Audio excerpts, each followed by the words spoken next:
నమస్కారం.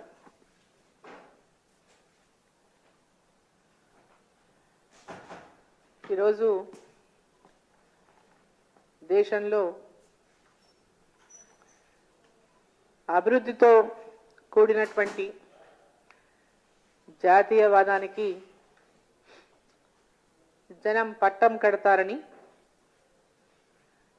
3 రాష్ట్రాల్లో ప్రధాని నరేంద్ర మోదీ గారి యొక్క నేతృత్వంలో బీజేపీ పార్టీ యొక్క అఖండ విజయం, ఆర్టికల్ 370 రద్దు పైన సుప్రీంకోర్టు తీర్పు చాలా స్పష్టంగా రుజువు చేసినాయి. మోదీ గారి గ్యారంటీకి ఇతరుల గారడీ మాటలకు మధ్య ఉన్నటువంటి తేడా ప్రజలకు తెలుసు కాబట్టి 3 రాష్ట్రాల్లో కూడా మొన్న జరిగినటువంటి 5 రాష్ట్రాల ఎన్నికల్లో 3 రాష్ట్రాల్లో అఖండ మెజార్టీతో భారతీయ జనతా పార్టీని గెలిపించినారు. ప్రధాని మోదీ గారిపై, ఆయన పాలనపై అనేక చిల్లర మాటలు మాట్లాడిండ్రు చాలా మంది నాయకులు. అనేక చిల్లర మాటలు, మర్యాద లేకుండా ఈ దేశం యొక్క కీర్తిని కూడా తగ్గించేటటువంటి ప్రయత్నం చేస్తూ అనేక మంది మాట్లాడిండ్రు. ఈ ఎన్నికల ఫలితాలన్నీ కూడా వారికి చెంప దెబ్బ లాంటివని చెప్పి సందర్భాన్ని నేను తెలియజేస్తాను.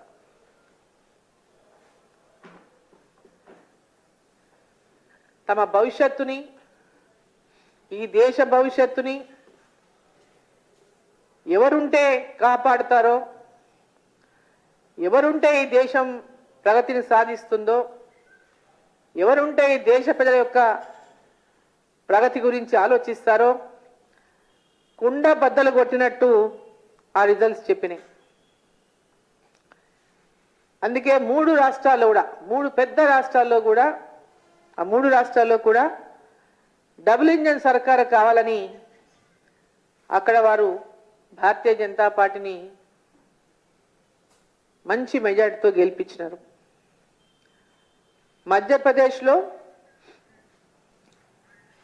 20 ఏళ్లుగా బీజేపీ పాలనలో జరుగుతున్నటువంటి అభివృద్ధికి మళ్ళీ పట్టం కట్టిండ్రు అక్కడి ప్రజలు. రాజస్థాన్, ఛత్తీస్గఢ్ ఈ 2 రాష్ట్రాలు కూడా కాంగ్రెస్ పార్టీ పరిపాలన ఉన్నటువంటి రాష్ట్రాలు.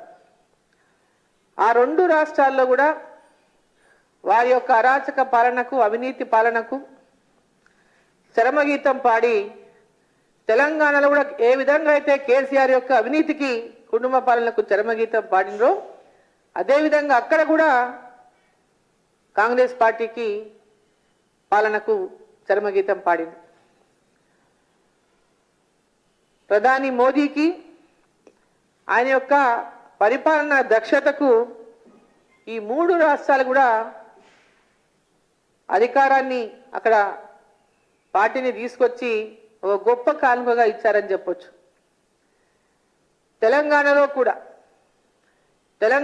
కూడా భారతీయ జనతా పార్టీ ఒక బలమైన శక్తిగా ఎదిగినటువంటి నేపథ్యంలో ఇక్కడ ఉన్నటువంటి లోపాయికారి ఒప్పందంతో ఉన్నటువంటి పార్టీలు భారతీయ జనతా పార్టీ యొక్క ఎదుగుదలను చూసి ఓర్వలేక బీజేపీ, బీఆర్ఎస్ ఒకటంటటువంటి ఒక ప్రచారం చేసి, లబ్ధి పొందేటటువంటి ఒక దుష్ప్రచారం చేసి ఈరోజు భారతీయ జనతా పార్టీ